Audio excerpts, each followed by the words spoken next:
So one of the most important questions I ask my customers today is, how are you using Flash in your data center environment? It's an important question. It's an important question for a lot of reasons, because compute, without fail, it seems about every 18 months doubles, where storage technologies haven't really changed much, making storage in a data center environment, a lot of sense, is the bottleneck, the thing that's holding everything back. The good news is, though, is there's a solution. Now, the solution is much more obvious probably than you think, and it's Flash. And a rebuttal to that is, but Flash is expensive. And that's true, but there's some advancements out there that are making it much more affordable. If we kind of take a look back at the tape backup industry, maybe 7 to 8 years ago, we'll see people using tape, and then there was the option of using spinning disks. Just like Flash, people preferred to use spinning disks. It was more reliable, it was quicker, there was less failures, but it was the cost that held people back from adopting it. So what it took was an architectural advancement to help bring that cost down of the spinning disk to somewhat on par with tape, and then it was a no-brainer to use it. And that architectural advancement was deduplication. Now today, we're at a similar tipping point. People like Flash, they're using Flash and hybrid arrays, but the adoption of all Flash arrays has kind of been held up and hung up on the fact that, well, they're expensive. But we've had this architectural advancement now that's bringing them onto par with spinning disk.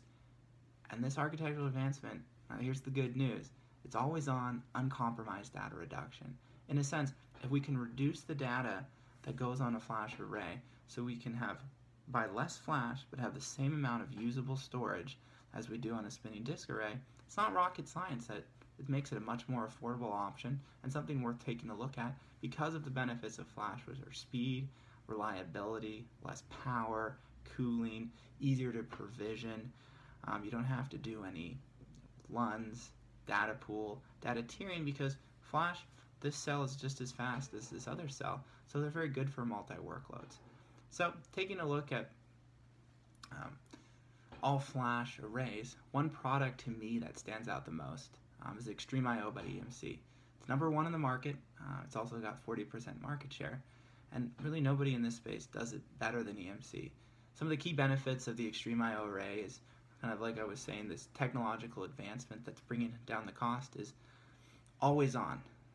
Uncompromised data reduction. But let's focus now on always on. What does that mean? Well, that means with this XtremeIO array, everything, of course, always on, doing these processes of compression and deduplication in line. So since they're doing in line, you're getting consistent performance. You're not going to have any post-process penalties being incurred once this data is written to the Flash and then rearranged. Everything's done in line. So you got that consistent performance. It's the same as if, let's say you had some kids, and you could teach them to clean up right after themselves rather than having to clean up after them after they go to bed. So the benefits then is consistent performance, but also in addition to that, since everything's done in line, you're going to limit the amount of writes that you're doing to the Flash. As you know, Flash has a limited number of writes that you can do to it before it wears itself out. So by doing it all in line, you're basically allowing your Flash array to have a longer life. Now on the data reduction side, that's really the primary driver of bringing the cost down to on par with disk, you've got deduplication.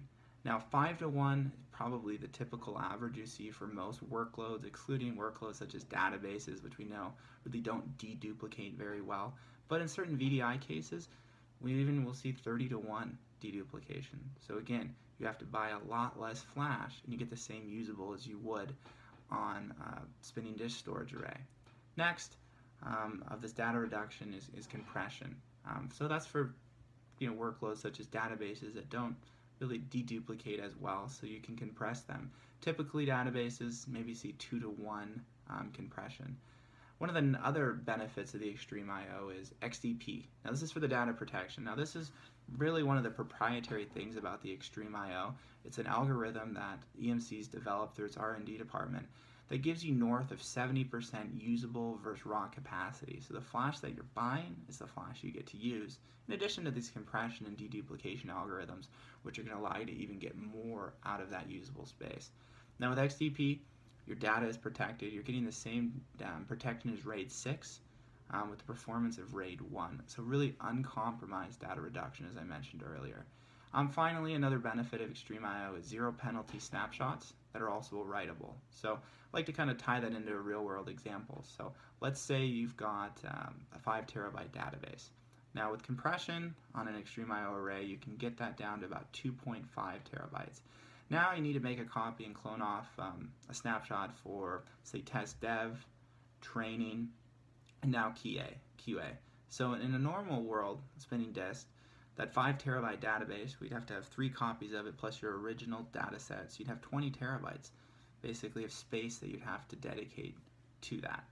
In XtremeIO environment, the compression, you're compressing that database down to 2.5 terabytes, and with your zero penalty snapshots, all these copies don't cost you anything, so you only need 2.5 terabytes of space.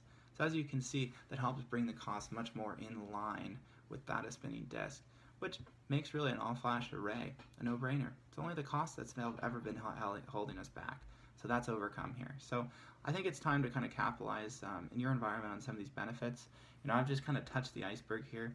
We pay a lot of engineers a lot of money to know answers to a lot of the questions that you probably have around XtremeIO and all-flash arrays. So let me bring one of those in, answer all your questions, see if we can come up with a viable solution for your environment. And if things sound good, we also have a POC that we can roll in where we can kind of show you all these in practice and show you what deduplication and compression you can expect in your workload today.